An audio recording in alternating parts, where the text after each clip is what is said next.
6వ ఎపిసోడు. క్షణకాలం అవతల నుంచి మాట్లాడలేదు. హలో అంది అరవింద. దానికి నేనేమన్నానో తెలుసా?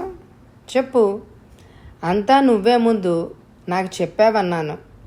ఇదంతా తమాషా అన్నాను. పందెంలో నెగ్గడానికి నువ్వు నిర్మల్తో కలిసి నాటకం ఆడుతున్నావు అన్నాను. ఇదంతా నీకు ముందే ఎలా తెలిసింది? మై డియర్ సాగర్, నేను నిన్ను ప్రేమిస్తున్నాను. నీ గురించి నాకు పూర్తిగా తెలుసు. నువ్వు నన్ను మోసం చేయలేవు. ఎందుకని? ఒట్టేశావుగా, నవ్వింది అరవింద. Thank you Aravinda. ఆ 10,000లో ఒక 2,000 నీవి, 2,000 నిర్మలవి. పూర్ చెంచలరావు అని ఫోన్ పెట్టేసింది అరవింద. కానీ ఎందువల్లనో ఆమె మనసు తేలిక పడలేదు.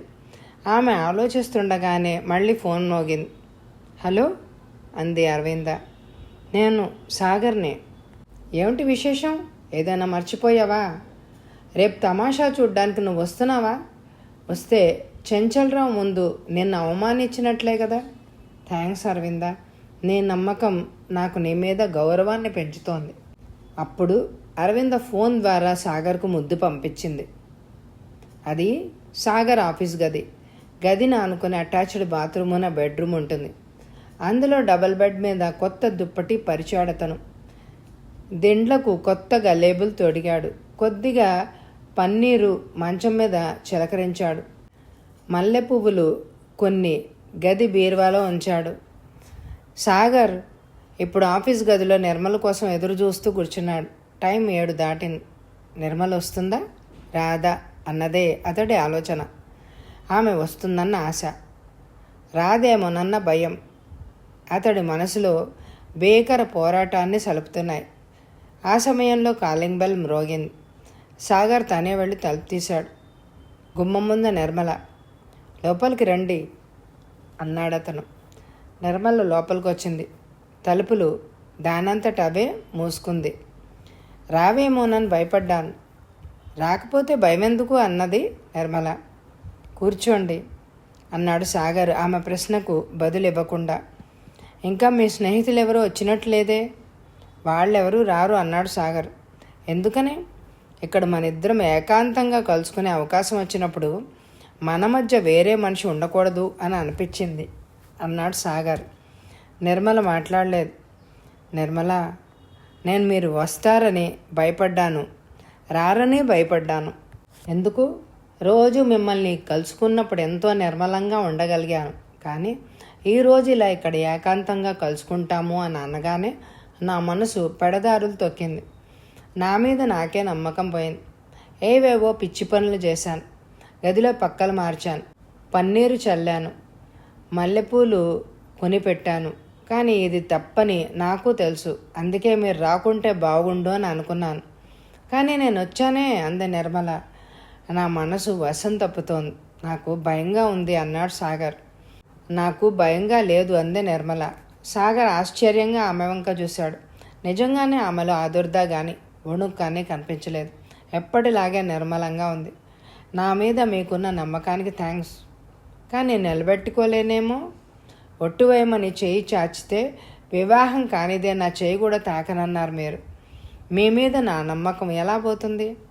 సాగర్ వెంటనే, అందరికీ లేని కొన్ని సెంటిమెంట్లు నాకున్నాయి. అలాగే అందరికీ ఉండే సెంటిమెంట్లు కొన్నిని నాకు లేవు. పెళ్ళంటే హోమం ముందు కూర్చుని మంత్రోచ్చారణల మధ్య ఒక పురుషుడు స్త్రీకి తాళి కట్టడం కాదని నా అభిప్రాయం. ఒకరికొకరు అర్థం చేసుకున్న యువతీ యువకులు తొలిసారిగా స్వార్థాన్ని, అహాన్ని, సర్వాన్ని మర్చిపోయి ఒకరిలో ఒకరు ఐక్యం కావడం అన్నదే పెళ్ళి అని నా అభిప్రాయం. ఈ పెళ్ళికి వేద మంత్రాలు అవసరం లేదు, తాళి ఉండదు. కానీ అదే అసలైన పెళ్ళి. ఈరోజు నాకెందుకో మన పెళ్ళి జరుగుతుందనే అనిపించింది. తప్పకుండా జరుగుతుంది అన్నది నిర్మల. సాగర్ కళ్ళలో వెలుగు కనిపించింది. థ్యాంక్స్ అన్నాడతను. మన మధ్య ఇటువంటి మర్యాదలు వద్దు. పెళ్ళికి ముందు మనం ఒకరికొకరు మరి కాస్త అర్థం చేసుకోవాలి. అందుకు మన్నన్న వదలడం మొదటి మెట్టు. నేను నిన్ను సాగర్ అంటాను, నువ్వు నన్ను నిర్మల అను అంది నిర్మల. అన్నాడు సాగర్. పెళ్ళికి ముందు మనం కొన్ని నిజాలు ఒప్పుకోవడమే మంచిది. ఏమిటవి? నువ్వు నన్ను శాస్త్ర విరుద్ధంగా పెళ్లి చేసుకుంటావు అని అనుకున్నాను. అంత మాత్రాన నీ పెళ్లి శాస్త్రయుక్తంగా జరగదని నేను అనుకోవడం లేదు. ఎటొచ్చి ఈ పెళ్లికి నేను, ఆ పెళ్లికి అరవింద అంది నిర్మల. సాగర్ తెల్లబోయి, అరవింద నీకు తెలుసా అన్నాడు. అన్నీ తెలుసు నాకు. నీకు నా శరీరం మీదనే తప్ప మనసు మీద మోజు లేదన్న నిజం కూడా తెలుసు. తెలిసి ఇక్కడికి ఎందుకు వచ్చావు కంగారుగా అన్నాడు సాగర్. చెప్తాను, సావధానంగా విను అంది నిర్మల. నాకు మావయ్య ఉన్నాడు, పేరు రమణయ్య. వాడు నా సహాయ స్థితిని చూసి నన్ను చేర్చాలి అని అనుకున్నాడు. తరిమి తరిమి నన్ను పట్టుకున్నాడు. అప్పుడు నా సవెత్తల్లే నన్ను రక్షించింది. ఆ తర్వాత 10 ఏళ్ల కొడుకున్న ఒక పెద్ద మనిషి త్రినాథరావు ఉన్నాడు. వచ్చే నెలలో ఆయనకి నాకు పెళ్ళి. ఆ పెద్ద మనిషి పెళ్ళి కాకుండానే నాతో పెళ్ళాంతో మాట్లాడినట్టు మాట్లాడాడు. ఇంకొకడు చెంచలరావు. నేను పరమ దౌర్భాగ్య స్థితిలో ఉద్ధరించడానికి వచ్చినట్టు మాట్లాడి నాకింక వేరే గతి ఏదీ లేదన్నట్టు చేయబట్టుకున్నాడు. ఇప్పుడు నువ్వు నీ గదికి పిలిపించుకొని శారీరకంగా కలయికే పెళ్ళంటున్నావు అని ఆగి, అయినా నేను నీ గదికి ఎందుకు వచ్చానో తెలుసా అందే నిర్మల. సాగర్ మాట్లాడలేదు. సాగర్, నేను నిన్ను ప్రేమిస్తున్నాను అందే నిర్మల. నువ్వు నన్ను ప్రేమిస్తున్నామని ముందు అనుకున్నాను, కానీ కాదని ఆలస్యంగా తెలిసింది. నా గురించి నీకెవరు చెప్పారు? అవన్నీ ఇప్పుడు అడిగి మంచి సమయాన్ని పాడు చేయకు. నా అభీష్టానికి అనుగుణంగానే ఇక్కడికి వచ్చాను అందే నిర్మల. నేను నమ్మను అన్నాడు సాగర్. నీ గదిలో మల్లెలు నలిగినప్పుడు నమ్ముతావు కదా అందే నిర్మల. సాగర్కి ఏమనాలో తోచలేదు. నేను మోసగాడిని, నయవంచకుణ్ణి. ఈ విషయం తెలుసుండి ఎందుకు వచ్చావు? ఎందుకో చెప్పనా అందే నిర్మల. జీవితంలో ఎంతో కష్టపడ్డాను, పడుతున్నాను. ఎవరికో యావచ్చక్తి ఉపయోగించి సేవలు చేస్తున్నాను. కానీ నాకు ఇప్పుడు తిట్లు, శాపనార్థాలే. ఒక చిన్న సానుభూతి వాక్యం కోసం పరితపించిపోతున్నాను. మా వీధిలోనే చాముండే అనే ఒక ఆవిడుంది. ఆవిడకు నేనంటే ఎంతో సానుభూతి. కానీ ఎవరికైనా ఒంటరిగా ఉన్నప్పుడు నన్ను వచ్చి పలకరించాలంటే భయం. మా అమ్మ వాళ్లను తిట్టి నా జీవితాన్ని మరింత నరకం చేస్తుంది. నేను కోరుకున్న సానుభూతి వాక్యం నువ్వు వచ్చేదాకా నాకు లభించలేదు.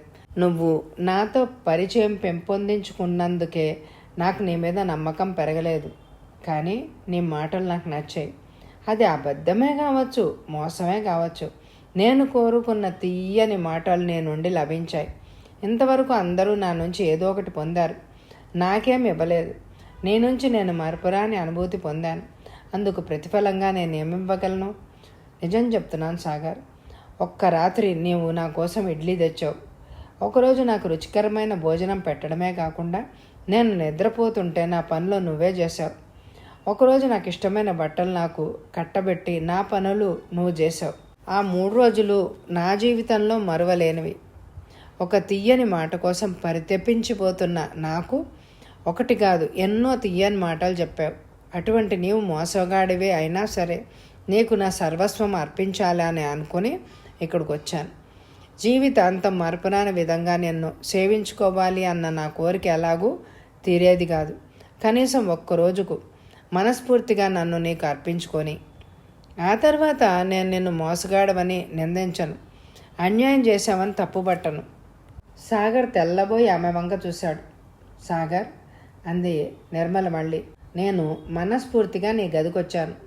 మళ్ళీ మళ్ళీ మనం కలుసుకునే అవకాశం ఉందో లేదో నాకు తెలియదు. అందుకే ఈరోజు చెప్పగలిగినవన్నీ తీయని మాటలు చెప్పు. సాగరు సమస్య పువ్వులా విడిపోయింది. తెలియకుండా మోసగించానని తాను అనుకుంటే తెలిసిపోతానని అంటోంది ఆమె.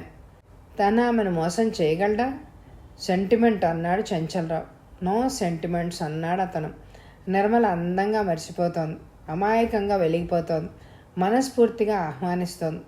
మర్చిపోతే బాధపడతాను అంటోంది. Sentiment. Chenchalarao, no sentiments Sagar. Nirmala ఒక తీయని మాట కోసం జీవితానికి సరిపడ్డ తీయని అనుభూతినిస్తానని వచ్చింది. అరవింద తన నమ్మకానికి రుజువు రక్కర్లేదు అని చెంచలరావును కూడా చీకొట్టి పంపించింది. తాను నిర్మలను దగ్గరకు తీసుకుంటే ఒకరికి కాదు, ఇద్దరికి అన్యాయం జరుగుతుంది. కనీసం ఇద్దరిలో ఒకరికైనా తను న్యాయం చేకూర్చగలిగితే ఆ అమ్మాయిల నమ్మకాన్ని, తన వ్యక్తిత్వానికి కూడా న్యాయం కలుగుతుంది.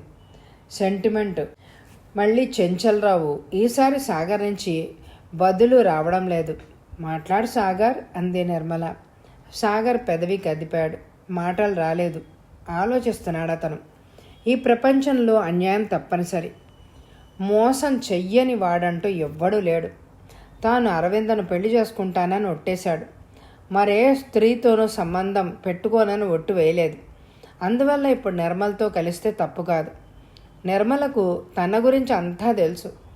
ఆమె అతడికి ప్రతిఫలము మివ్వద్దని వచ్చింది. ఆ విధంగా కూడా నిర్మలతో కలిస్తే తప్పు కాదు. సాగర్ ఆలోచిస్తున్నాడు. అతని ఆలోచనల నిండా ఒకటే పదం, ఒక తీయని మాట. ఒక తీయని మాట. ఒక తీయని మాటకు శీలాన్ని పరమ పవిత్రంగా ప్రాణానికి మిన్నగా ఎంచే ఒక యువతి తన శీలాన్ని కోల్పోవడానికి సిద్ధపడింది. డబ్బుకు బహుమతులకు మించిన ప్రభావం తీయని మాటకుంది. అయితే అందరి విషయంలోనూ ఇది నిజం కాదు. శీతల దేశం వారికి ఎండ సుఖం అనిపిస్తుంది. మండు టెండల్లో మసిలేవారికి చలి సుఖం అనిపిస్తుంది. నిర్మల పరితపిస్తున్నది ఒక తీయని మాట కోసం. ఆమె కోసం రోజుకొక తీయని మాట చెప్పగలిగితే తన జీవితం ఎంత అద్భుతంగా ఉంటుందో సాగర్కి తెలియకపోలేదు. కానీ తను పూర్తిగా నమ్మిన అరవింద. సాగర్ త్వరగా ఒక నిర్ణయానికి వచ్చాడు. నిర్మల, వెళ్ళిపో. నిన్నింటి వద్ద దిగబడతాను. ఏ అంది నిర్మల. నీ వంటి అపురూప యువతిని పెళ్లి చేసుకునే పద్ధతి ఇది కాదు. నా ఆలోచనలకు నేనే సిగ్గుపడిపోతున్నాను అన్నాడు సాగర్. నిర్మల వెంటనే, నాకు తెలుసు సాగర్, మోసం నీ శరీరానికి సరిపడదు అంది సంతోషంగా. నీకిప్పుడు సంతోషంగా ఉందా అన్నాడు సాగర్. నేను ఆరాధించే మనిషి నిజంగా ఉన్నతుడైతే సంతోషం నాకుగాక వేరెవ్వరికి ఉంటుంది అన్నదే నిర్మల. సాగర్ ఇంకేం మాట్లాడలేదు. ఆ రోజు ఒకరికొకరు తాకకుండానే నిర్మల, సాగర్ విడిపోయారు. ఆ తర్వాత వారం రోజులకు అరవిందకు జ్వరం వచ్చింది. కథ అయిపోయింది. ఈ కథ మీకు నచ్చిందండి?